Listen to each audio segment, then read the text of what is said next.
Hi guys. तर आज आमचं फेअरवेल आहे आणि जेवढं जमेल असतं सगळं शूट करण्याचा प्रयत्न करते.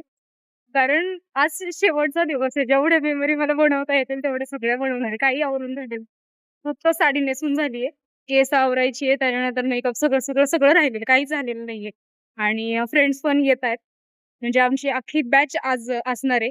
एवढे बॅचमेट्स माझे असतील ना, तेवढं सगळ्यांना या ब्लॉगमध्ये मी घेण्याचा प्रयत्न करणार आहे. Hi guys. हाय, तर आता आवरायचंय आम्हाला, त्याच्यासाठी आम्ही इथं आलो आणि बडबडत जास्त चालले. माझी केस राहिली, माझं सगळं राहिले. कधी होणार आहे? तुम्ही आवरणार लवकर. माणसाने लवकर यायचं. लवकर आलेत बरं का माणसं. तो बाई, आम्ही आता आवरतो आली. तिथं आमचं छानपैकी आता आवरून झालेलं आहे. आणि हे बघा, समीक्षाचं इतकं सुंदर कानातलं घेतलेलं आहे काल तिने. भारी आहे ना, काश्मीरी झुमके घेतले. आणि आता काय झालंय माहिती, त्याची फिरकी इतकी लूज आहे की ते सारखं पडतंय 2-2 मिनिटांनी. मी इथं बाजूला थांबले, ती बघा ती तिकडे बाजूला थांबली. तिचं ह्या मुलीचं काय चाललंय, स्नॅप काढायचं चाललंय.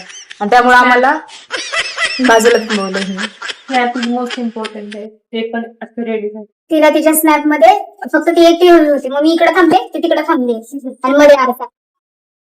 काहीच चालतंय.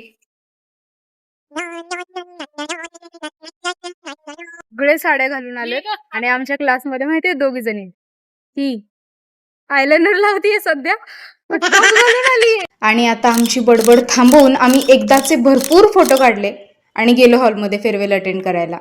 तिथे भरपूर गोष्टी आमच्यासाठी प्लॅन केलेल्या होत्या आणि बापरे काय एन्जॉय केला याचा दिवस मी खरंच शब्दात वर्णू शकत नाहीये. सगळं दाखवणार आहे पण नेक्स्ट पार्टमध्ये, कारण व्हिडिओ खूप मोठा होईल ना नाहीतर. भेटूया मग नेक्स्ट पार्टमध्ये सेम ब्लॉग सोबत. So bye bye.